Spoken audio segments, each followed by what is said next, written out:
ደረጀ መኪና አደጋ ደርሶበት ተጎድቷል ማለት ነው። እንግዲህ እሱን የሚያይ ሰውም ስለሌለ ወደ ቤትም ስለማይገባ ቀጥታ ወደ ቢሮ ነው የሄደው ማለት ነው። እዛም የሚያዩ ሰው የለም። እንግዲህ በመጠጥ ነው ራሱን መጠጥ ውስጥ ነው እንግዲህ ተደብቆ ያለው ማለት ነው። በሌላ በኩል ደግሞ አብጌል እንግዲህ ወደ እሱ ሄዳ አይታው ነበረ። በዛ በጣም ተናዳ በጣም አዝና እንግዲህ ወደ እናቷ ጋር ሄዳ ለአባዬ ይቅርታ አድርግለት ብላ ጠይቋለች ማለት ነው። እሷም ደግሞ አላደርግለትም ብላ ከዛ አባራዋለች። እንግዲህ አንቺም መጥፎ ሰውንሽ ብላ ነው እንግዲህ ለማርታ ተናግራ እየወጣች ማለት ነው። አብጌልም በሌላ በኩል ናታን እንግዲህ ለዳጣ ሰላም ሌላ የተደበቀ ማንነት እንዳላት እንግዲህ እየነገራት ነበረ።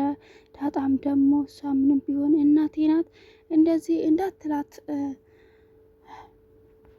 እያለችው ነው ማለት ነው። ሌላ ደግሞ አዲሱ የአብጌል ፍቅረኛ ነው ማለት ነው። እሱ ልጅ እንግዲህ የሆነ የሚያስጠረጥር ነገር አለ ማለት ነው። እውነት ግን ይወዳታል ወይስ ሌላ አላማ አለው? እንግዲህ ዳጣም ያን ነገር ተጠራጥራለች። ቀርቤ ማየት አለብኝ፣ ሴታውል ነገር ይመስላል፣ እስኪ መፈተን አለብኝ ብላ እንግዲህ እሱንም ለመቅረብ ወስናለች ማለት ነው። በሌላ በኩል ደግሞ ደረጀም ወደ ቤት መጥቷል። ሰላም ሰላም ውድ ቤተሰቦቼ እንዴት ናችሁ? ደህና ናቸው ወይ? ሰላማችሁ ይብዛልኝ። ለዚህ ቻናል አዲስ ከሆናችሁ ሰብስክራይብ እያደረጋችሁ ቤተሰቡ ነው። ዳጣ ክፍል 160 እንግዲህ ተለቋል ማለት ነው። እንግዲህ በባለፈው እንዳየ ነው ደረጀ እንግዲህ ቤትም እየገባ አይደለም፣ መንኪን ላይ ነው ማደሪያው ቢሮ ውስጥ ነው ማለት ነው። እንግዲህ በጸጸትና በንዴት እየጠጣ ነው ያለው። በመጠጥ ውስጥ ብቻ ነው የተደበቀ ያለው ማለት ነው። እንግዲህ ጠጥቶ ስለ ማርታ እያወራ ከኔ ካንቺ ተለይቼ መኖር አልችልም እያለ እንግዲህ እየሄደ ያለ መኪናው ገጭቶች ነበረ። ነገር ግን መኪናውም አልጎዳውም፣ ትንሽ ቢሆን ተርፏል ማለት ነው። እንግዲህ ኢማሙ ምንም ሳይሰማው ተነስቶ ወደ ቢሮ ሄደ ማለት ነው። እዛም ሄዶ መጠጥ ጠጥቶ እንግዲህ እዛ ወንበር ላይ ቁጭ ብሎ ያደረው። እንግዲህ ደረጀ ይሄን ነገር ጥፋት ቢያጠፋም ግን ተጸጽቷል ማለት ነው። ጸጽቷል።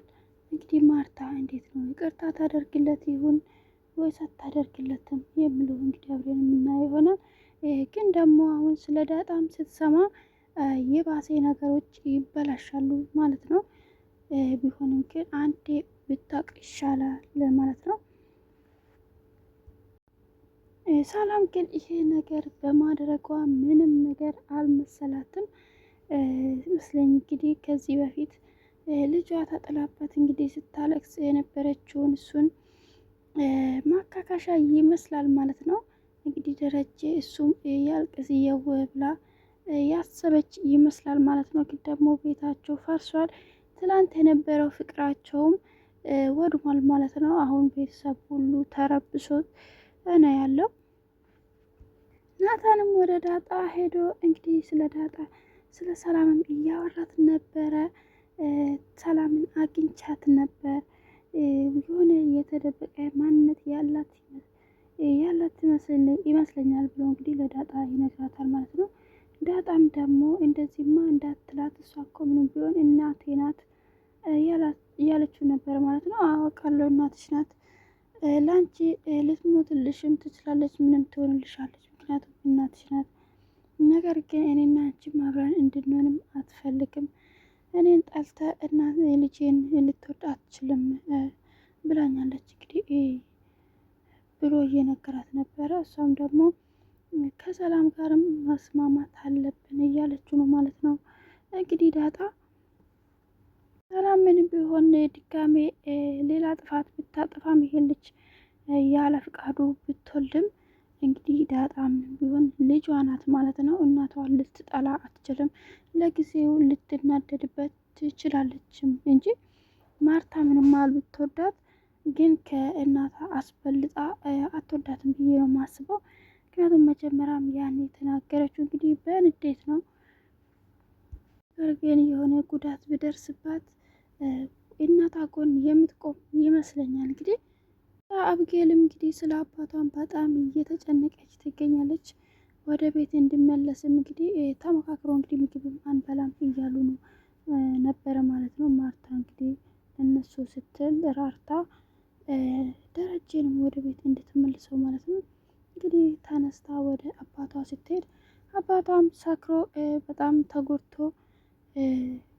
ጠረጴዛ ላይ ተኝቶ ነው እንግዲህ ያገኘችው ማለት ነው።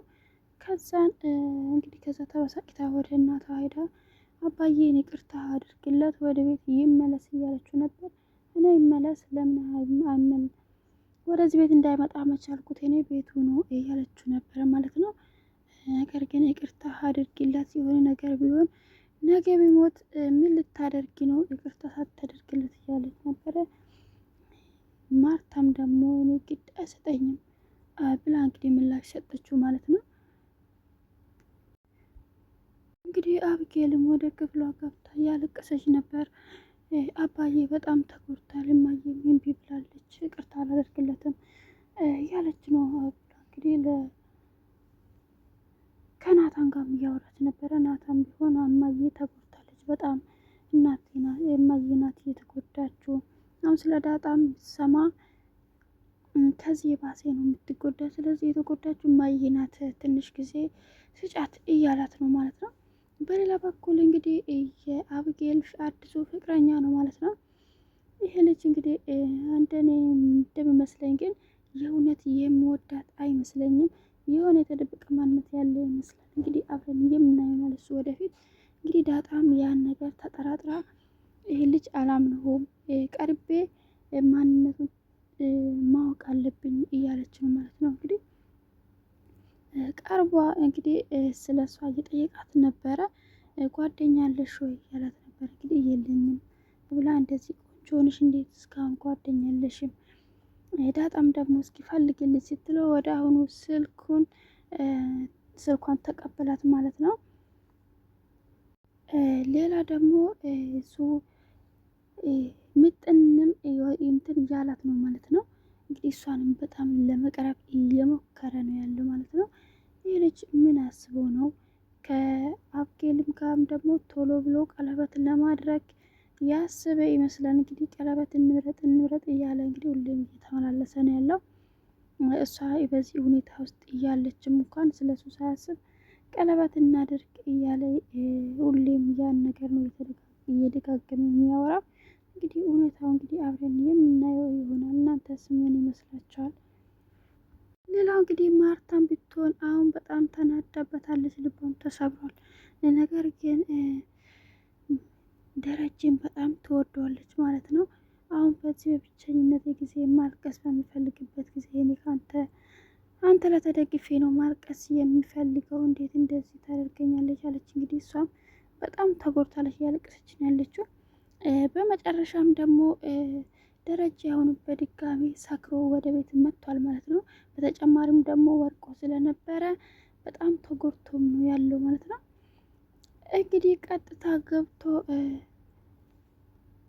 መጣ ምትና ውሃም ውጪ ነበሩ። እንግዲህ ውሃንም ልጄ ይቅርታ አድርግልኝ ያላት እሷ ሰላም ልትለው ሮጣ ስታቅፈው እንግዲህ እሷንም ምክንያቱም መያዝም አይችልም እንኳን ራሱንም ችሎ በስርዓት መቆም አይችልም ማለት ነው። እሷንም ጥሏት ነበረ። እንግዲህ አልፎ ወደ ቤት የገባ እንግዲህ ቀጥታ ወደ ማርታ ክፍል ነው የሄደው።